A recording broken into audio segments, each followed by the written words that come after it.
O texto é esse aí, ó, João capítulo 6, versículo de 1 a 13. Se você pode, se você tem Bíblia, Novo Testamento, busca aí, deixa aberto, porque hoje eu gostaria de tirar 3 lições muito maravilhosas que aprendemos desse texto. Diz assim, ó, do versículo 1 a 13, certo? Depois destas coisas, atravessou Jesus o mar da Galileia, que é o de Tiberíades, né?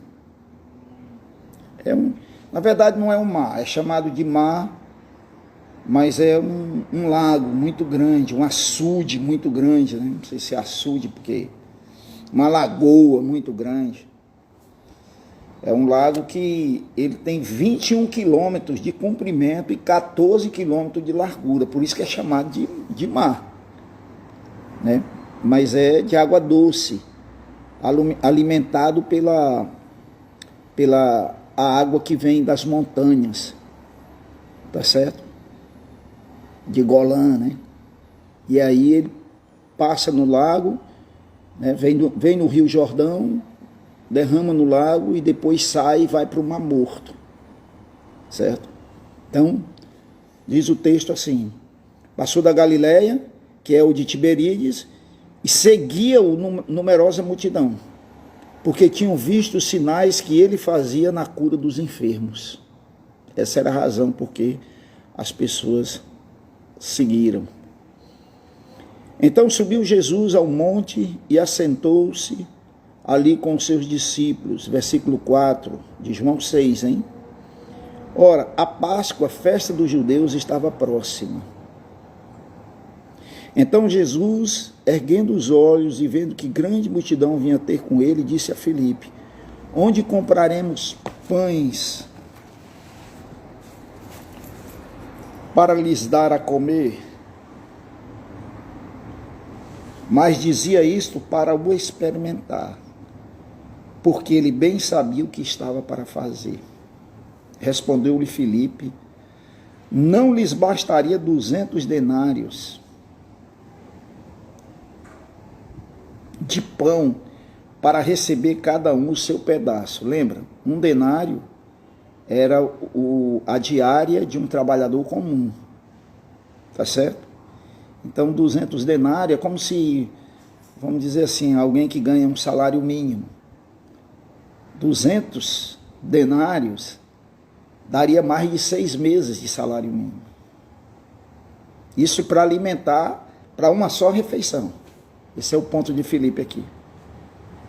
Um dos seus discípulos, chamado André, irmão de Simão Pedro, informou a Jesus: eis aí um rapaz que tem 5 pães de cevada e 2 peixinhos. Mas isso que é para tanta gente? Verso 10, disse Jesus: fazei o povo assentar-se, pois havia naquele lugar muita relva. Assentaram-se, pois, os homens em número de quase 15 mil. Lembra? 5 mil. Lembra? Ele está falando, assentaram-se os homens. Mas não havia só homens ali. Havia homens e mulheres e crianças. Então vamos pensar que Jesus aqui, no mínimo, por baixo, deveria ter umas 15 mil pessoas, se juntar as mulheres e as crianças. Então Jesus tomou o pão e, tendo dado graça, distribuiu, e também igualmente os peixes, a quantos queriam. E quando já estavam fartos, disse Jesus aos seus discípulos: recolhei os pedaços que sobraram, para que nada se perca.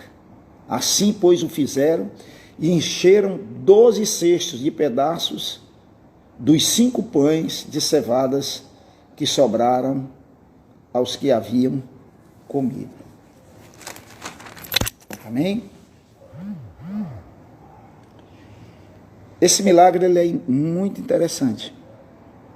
Ele é talvez o único milagre que é registrado nos 4 evangelhos. Por aí a gente já tem ideia da importância que esse milagre tem, enquanto Jesus esteve aqui na terra. Porque se você pensar, Somente a crucificação e a ressurreição de Jesus é contado dos 4 evangelhos. E esse milagre, ele entra dentro desse patamar, né? Se é por assim dizer.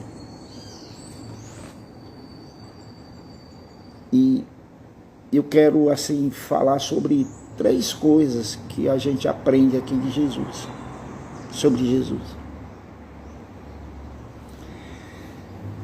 Em primeiro lugar, nós aprendemos assim, o supremo poder que Jesus tem. Por que esse milagre chama a atenção?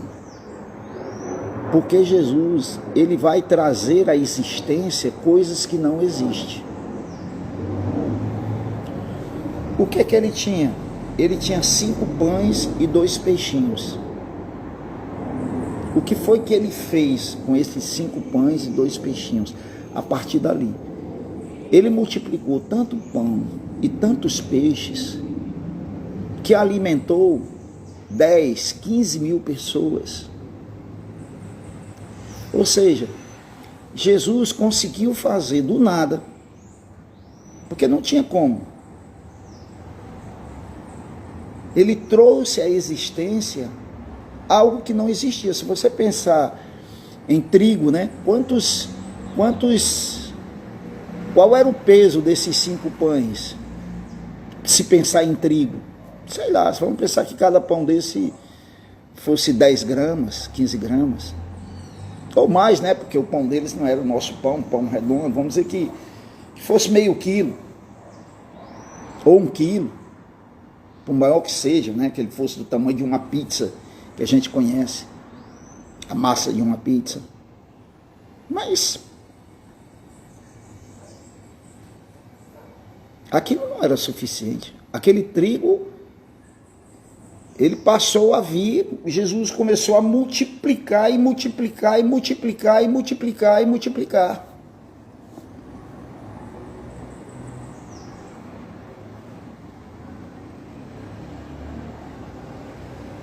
Por exemplo, quando Jesus ressuscita um morto, havia um morto. Um paralítico, quando ele cura, havia um paralítico. Ele somente muda uma situação. Aqui não. Aqui ele consegue, sabe, de um pouquinho de coisas que caberia talvez na mão de uma pessoa. 5 pães, 2 peixinhos, e João chama de peixinho porque eram peixes pequenos. Não eram peixes de quilos, talvez sardinha, pensando para nós aqui. E ele consegue pegar 2 elementos, vamos dizer, sem vida, porque o peixe estava sem vida e o pão não tem vida.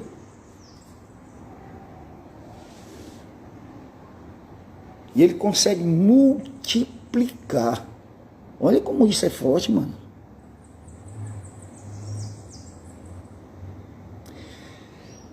O que é que nós aprendemos aqui? Ó? Põe uma coisa, eu quero dizer algo para vocês, eu quero que vocês nunca esqueçam. Todo milagre de Jesus é uma parábola. É um ensino do céu. Na nossa dimensão de compreensão. Uma parábola é isso. Jesus contava histórias simples, histórias claras, histórias do cotidiano para ensinar verdades do céu. Isso é uma parábola. Então, todo milagre de Jesus, todo milagre, sem exceção, tem ensinamento.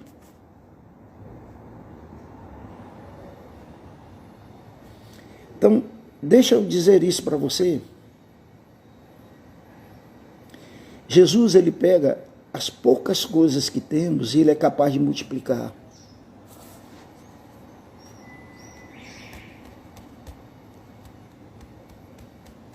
Poucas coisas. Isso aqui era uma situação irremediável. André chega a dizer assim, Felipe diz, onde é que nós vamos comprar pão para alimentar tanta gente? E André diz assim, tem peixe aqui. E tem pão. Mas o que é isso para tanta gente?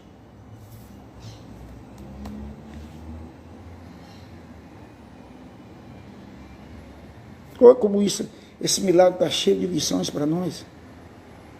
Agora, sabe por que esse milagre aconteceu? Porque Jesus estava presente. É por isso, amados, que a gente nunca devemos nos afastar dele. Nós precisamos nutrir relacionamentos com ele, diário. Porque Jesus é mestre em pegar coisas pequenas e multiplicar infinitamente. Jesus é capaz de transformar água em vinho. João capítulo 2. Por que aquela água foi transformada em vinho? Porque Jesus estava na casa. Porque Jesus foi convidado para aquela cerimônia de casamento. Jesus precisa estar na minha casa, na minha vida. Jesus precisa ser o meu convidado sempre. Às vezes a gente cai no erro de achar que, assim, que sem Cristo as coisas vão funcionar. Isso é a maior mentira.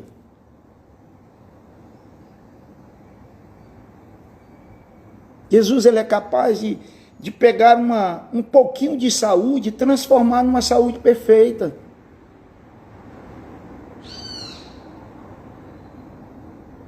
Às vezes uma vontade pequena de alguém que quer entregar a vida para ele, às vezes uma vontade que não é nem, que a pessoa não tem nem compreensão do que está dizendo, mas é aquele, sabe, como ele disse, né, aquela chamazinha que fumega,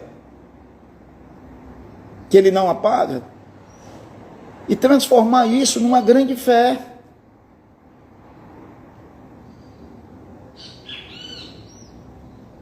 Jesus é capaz, de verdade, é capaz de pegar a sua, sabe, o seu desejo ínfimo de segui-lo e transformar isso na maior vontade da sua vida.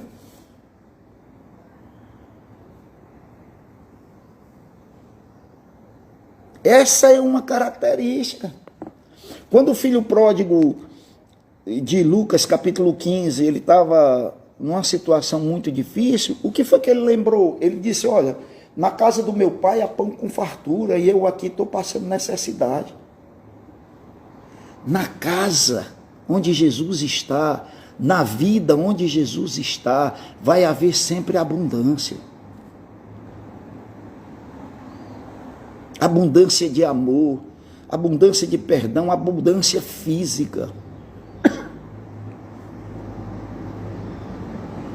Claro que eu vou precisar fazer a minha parte. Havia os pães e os peixinhos, alguém trouxe.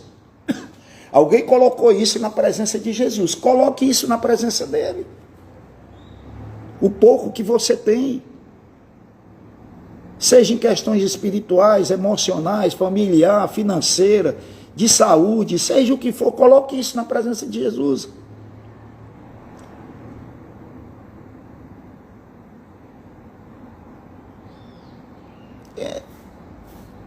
Essa é uma característica do Evangelho.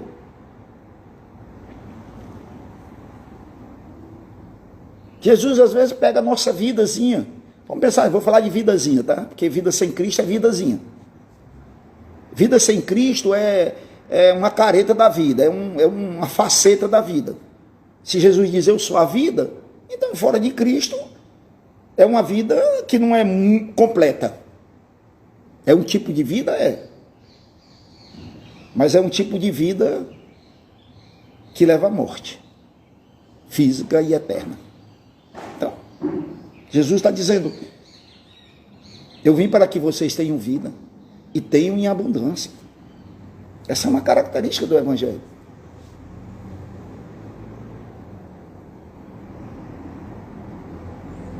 A segunda coisa que eu quero meditar com vocês aqui, para não me estender muito, é o nosso papel como cristão, como cristãos. O que foi que eles fizeram como cristão? Eles apresentaram os pães e os peixes. Jesus multiplicou e eles distribuíram. E do que sobrou, eles colocaram em 12 cestos. E na minha compreensão, até os cestos foram multiplicados, porque não havia razão de ter 12 cestos ali. Foi um cesto para cada apóstolo, para cada discípulo. Parece que a ideia é essa. Eram 12, eles estavam duvidando, então Jesus deixou encher os 12 para cada um deles. Mas presta atenção, qual foi o papel deles? O papel deles não foi multiplicar, não foi fazer um milagre. Jesus não está exigindo de mim aquilo que eu não posso fazer, que Ele não me capacitou para fazer, nem a você.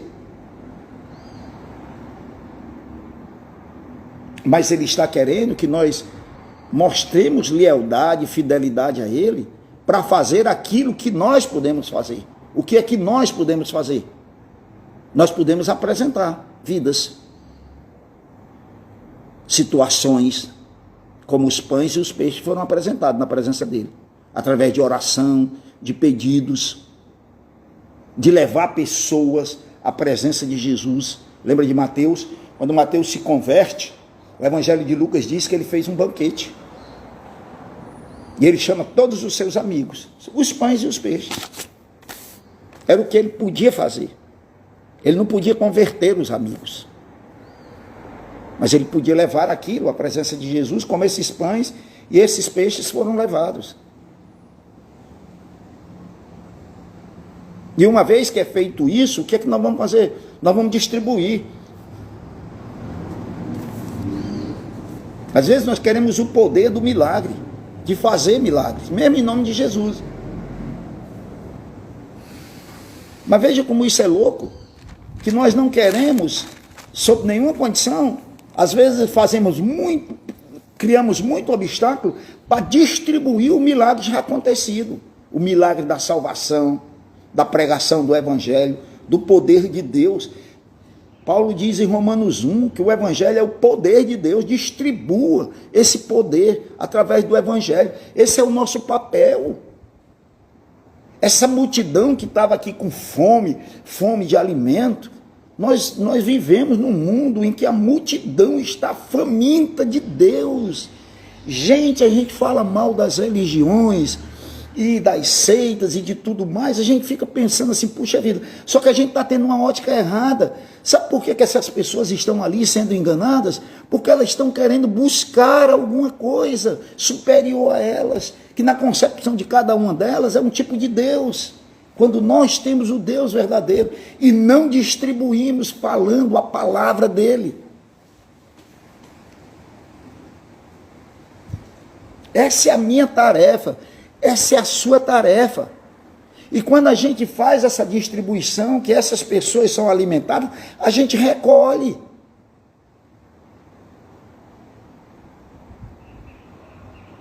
Nós não damos ponto sem nó. Tem muitas pessoas muitas congregações, né, que, por exemplo, faz um trabalho danado para trazer alguém. Aí alguém chega, entra, gostou e tal, entregou a vida, mas ninguém acompanha, ninguém segue, ninguém faz visita, ninguém vai atrás, ninguém ensina, ninguém evangeliza. Isso é ponto sem nó. Aí é você pontear sem um nó no fim da linha, né? É só alinhavar. Você não está fazendo nada. Quando você puxa, fica o buraco do mesmo jeito. Não. Nós temos que fazer as coisas de maneira sequenciada. Pronto, eu vou visitar alguém. O que é que eu desejo? Primeiro eu oro por essa pessoa e venho orando. Aí eu visito. Aí essa pessoa, não, eu quero ir. Aí vai para um culto, vai para uma reunião.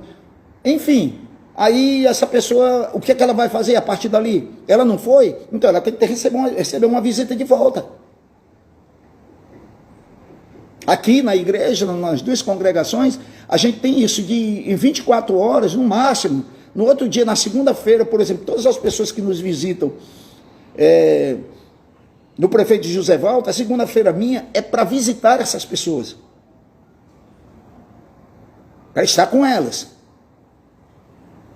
E se essas pessoas não conhecem Jesus e querem, ou eu, ou alguém vai ser direcionado para dar o estudo. E aí a pessoa vai, entrega a vida para Jesus, é evangelizada, é batizada e tal. O que vai fazer? Vai soltar? Não, tem que discipular. Então está tudo sequenciado. Tem que ter uma sequência. O que foi que eles fizeram? Eles apresentaram os pães e os peixes. Houve a multiplicação, eles distribuíram. Sobrou, recolheram. Imagina um pescador que joga a rede e não puxa. É louco. Vai pegar o quê? A rede cheia de peixe, ele não puxa. E quando ele puxa, ele não tem onde botar os peixes. Pode um negócio desse? Às vezes nós caímos muito no erro disso. Nós temos que ser articulados. Eu vou passo a passo. O que é que eu quero? Eu quero isso, depois eu quero isso, depois eu quero isso, depois eu quero isso. É uma sequência. É como se fosse, sei lá, uma linha de produção, né? Se é que eu posso usar essa expressão, Agora, tudo começa de onde? 5 pãezinhos e 2 peixinhos. Deus, ele não divide a sua glória com ninguém. Tu entendeu isso? Essa coisa de se avorar, de que você, toma cuidado. Eu e você somos nada. Nós somos só, como o apóstolo Paulo disse, vasos de barro. A essência está no que Deus colocou dentro, e não no vaso. O vaso é só de barro. Mas isso não significa que eu sou desprestigiado por Deus, e que sou desvalorizado, e que você... Não pense assim não. Eu sou vaso de barro para que eu não me exalte. Mas dentro de mim está a essência de Deus, o Espírito Santo, dentro de você. Tem cristão que não sabe diferenciar isso. Eu sou um coitado, eu sou um miserável, eu sou nada. Não, eu sou filho de Deus, filho. Você é um filho de Deus. Você acha pouco isso? Eu não tenho que me enaltecer, porque isso não foi mérito meu. Foi pela graça do Senhor. Mas peraí, uma vez que eu recebi isso, eu vou valorizar isso. E eu vou fazer o quê? Eu vou distribuir essa graça. Como esses apóstolos tiveram que distribuir os pães e os peixes. Você entendeu o que eu estou falando aqui? O tempo vai passando, mano. A gente vai ficando cristão mais velho. Faz uma pergunta. Quando foi a última vez que você falou de Jesus para alguém? Isso é um problema nosso. A gente é capaz de fazer um aniversário nosso, e aí quando você vai olhar, só tem crente. Por quê? Porque as nossas amizades, os nossos círculos, é todo mundo da igreja. Eu não tenho ninguém de fora. Como é que eu vou falar de Jesus se eu não tenho um contato? Se eu não posso distribuir, se eu não posso levar o pão e o peixe para quem está faminto. Há uma multidão de gente faminta de Deus na nossa volta. Eu não sei nem onde você está, mas aonde você está eu posso lhe garantir que isso é a verdade. Não foi isso que Jesus disse? Quando ele fala em Mateus capítulo 9, que o campo já está embranquecido, falta trabalhadores, e que nós devemos orar ao Senhor da seara que mande trabalhadores para a sua seara. Aí tem irmãos dentro da igreja se cotovelando, atrás de cargo, de posição. Se eu não fizer isso... Meu amigo, você tem um mundo para ganhar. Vá para o mundo. Tem irmã que... para com isso, olha para fora. Enquanto às vezes nós estamos nos degladiando, né? Eu estou falando de comunidades locais ou de várias comunidades, né? O mundo cristão fica se degladiando. Porque eu não gosto disso, porque aquele faz isso. O que importa se essas pessoas estão pregando o evangelho, se essas pessoas estão salvando pessoas. mas elas pensam diferente em determinadas áreas, que não compromete a verdade do Evangelho, faça do seu jeito. Ou você acha que essa distribuição, os 12, cada um distribuiu do seu jeito? Sei lá, teve gente lá, talvez vamos pensar que alguém estava jogando pão para os outros, e alguém foi entregando de mão em mão, e alguém foi levando na mão e esperando que as pessoas se servissem. Olha as formas como isso foi distribuído. Não é falado aqui, mas já dá para saber que é assim. E se teve algum que primeiro deu o pão, depois o peixe, e depois teve aqueles que primeiro deram o peixe, depois deram o pão. O que importa é a forma. Você não é como você engessa o Evangelho? Larga disso. Prega Jesus, leva Jesus.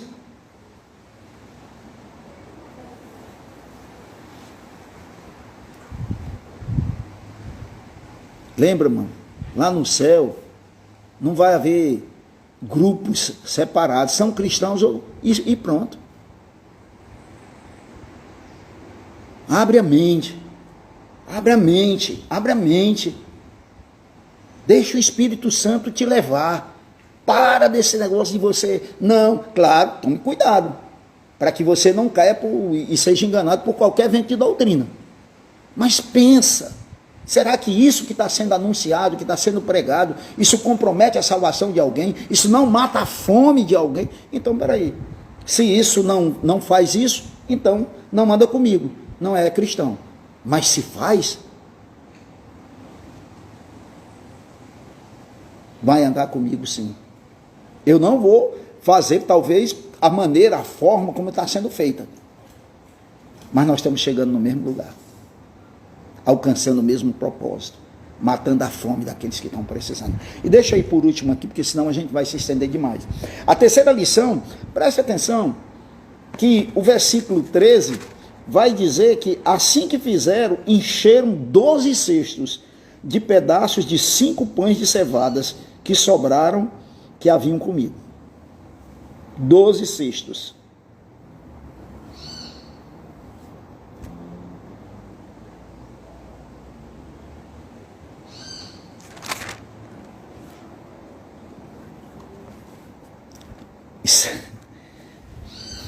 O Evangelho, ele sempre vai além. Não há escassez no Evangelho. Não há escassez. Eu falei nesse instante aqui, só voltando aqui, enfatizando, já não seria o suficiente ter pão e peixe para todo mundo comer e não sobrar nada, já não seria o suficiente? Claro que seria. Mas por que sobrou 12? Um cesto para cada um deles. Porque Jesus, ele vai muito além, infinitamente além do que nós necessitamos. Isso é uma verdade muito importante, mano. O apóstolo Paulo diz que Deus é poderoso para fazer infinitamente mais do que tudo que nós pedimos ou pensamos.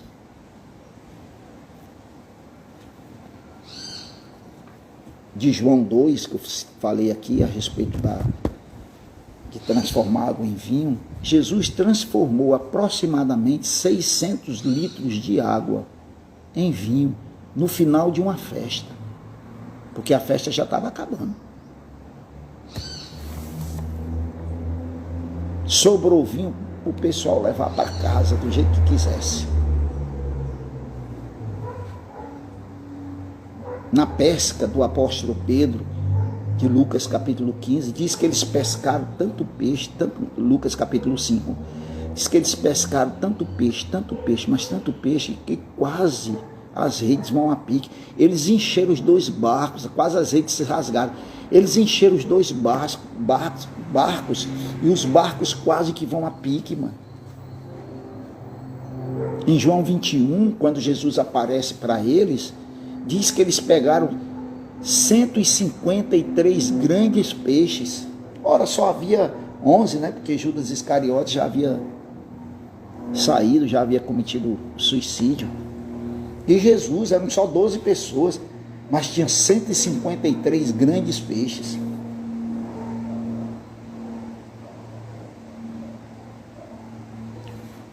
Olha como isso é forte. Jesus está nos desafiando a viver no melhor que Ele tem para nos dar. Por que você está pondo limites? Por quê? Para quê?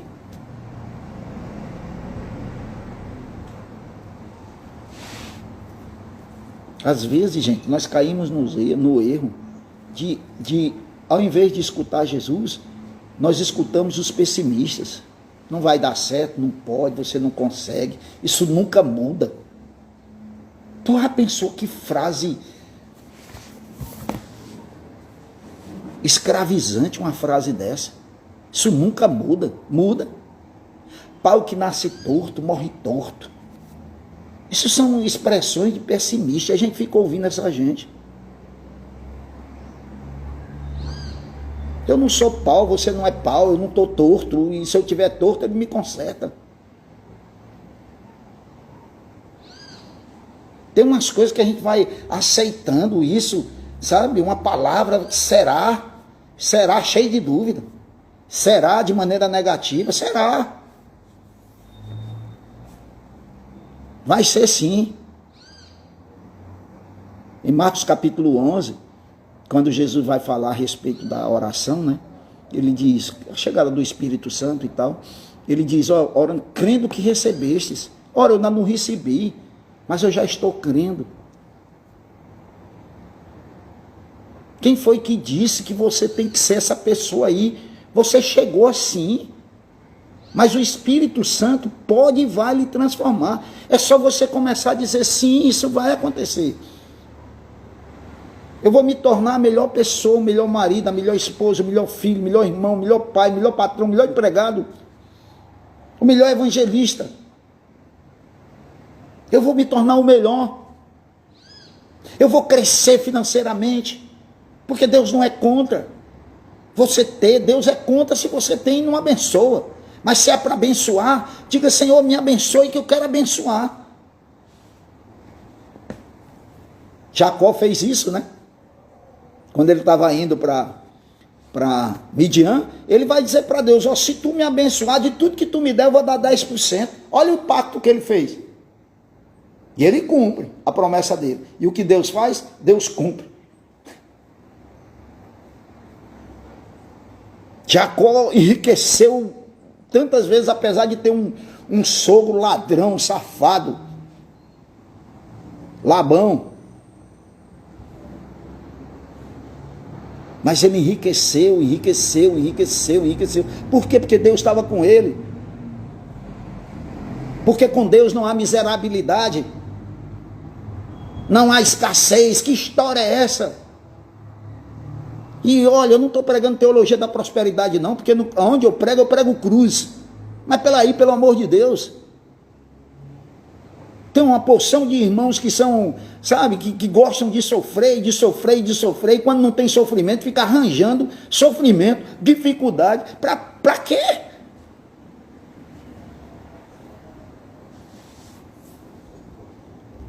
Até textos bíblicos. Ficam catando textos bíblicos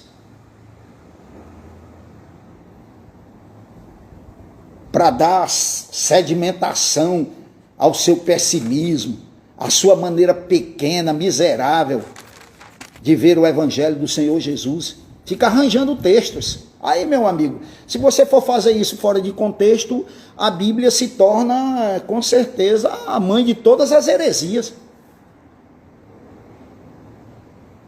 E o que é que você vai fazer com textos como Romanos capítulo 8, quando Paulo diz que em Cristo Jesus nós já somos mais do que vencedores? O que é que você faz com um texto como esse? Se você está vivendo como um derrotado, uma derrotada. O que é que você faz? O que é que você faz? É como os apóstolos, eles pegaram, o que é que eles fizeram? Vamos dizer que eles pegaram os pães e os peixes e eles mesmos comeram, eles mesmos enterraram, eles esconderam, é assim que faz. Eles não apresentaram aquilo a Jesus? Meu Deus, vou parar, hein? Estou vendo aqui meu tempo aqui, já estou indo para 35 minutos. Preciso parar. Mas você pegou a ideia. Não aceite. Não aceite. Nem você pensando. Nem você pensando.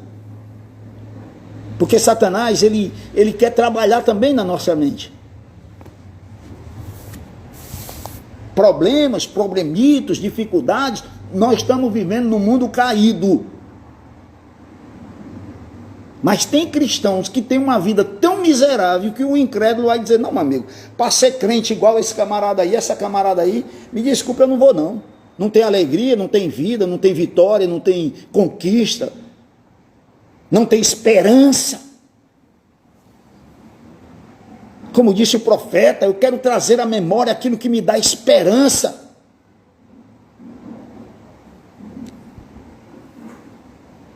Ah, porque o Senhor não conhece o meu passado, que o meu passado, se eu contar aqui a minha vida, até as pedras vão chorar. Mas é teu passado. Quem vive de passado a gente já sabe. Por Deus, quem vive de passado é museu, velho. Não é nós, não. Ou então, eu fico com saudosismo. Ai, antes, ano passado, quando eu me converti, e era tão bom. Pô, deixa eu te dizer uma coisa, eu estou com 38 anos de fé, tu sabe qual é o melhor tempo que eu estou vivendo? E olha que o tempo que eu fui convertido, e onde eu vivi, e é onde eu comecei minha caminhada, cara, foram fantásticos, eu não esqueço aquilo nunca. Mas o melhor tempo de fé que eu estou vivendo é hoje.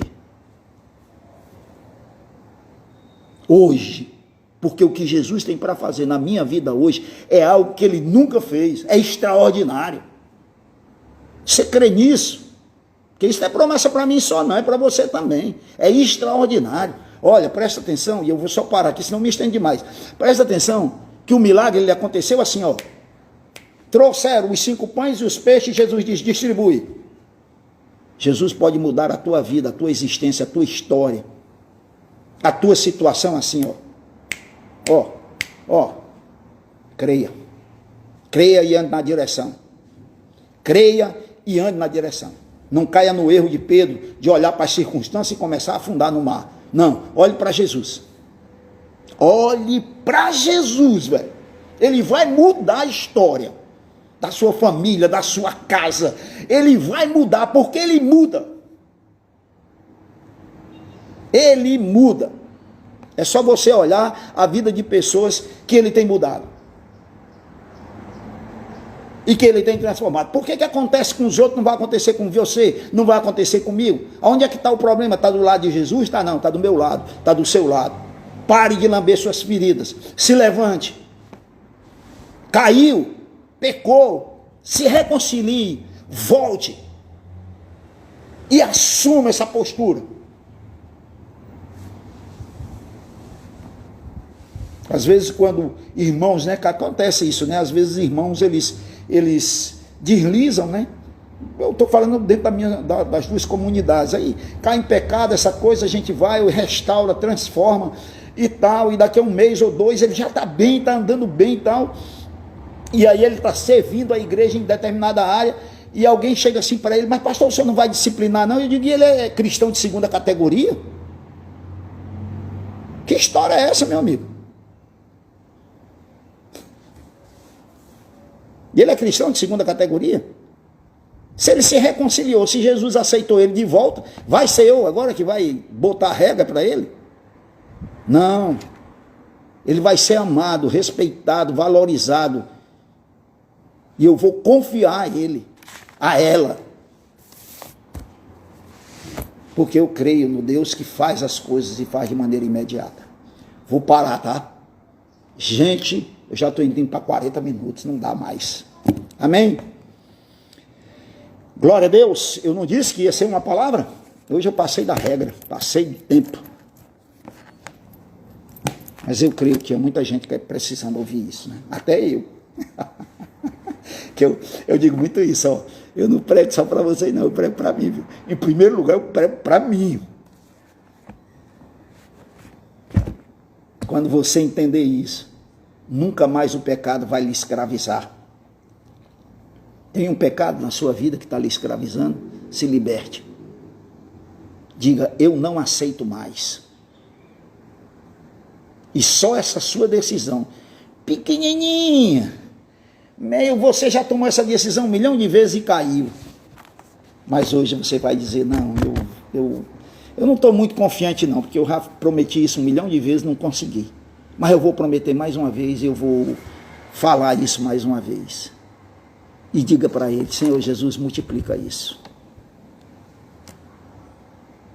E aí você vai ver que, puxa vida, valeu. Obrigado, Fabinha. Muito obrigado, muito obrigado. Cara, live. Show, garoto. O que é essa carinha aí, mano? É choro, é? Glória a Deus. Glória a Deus.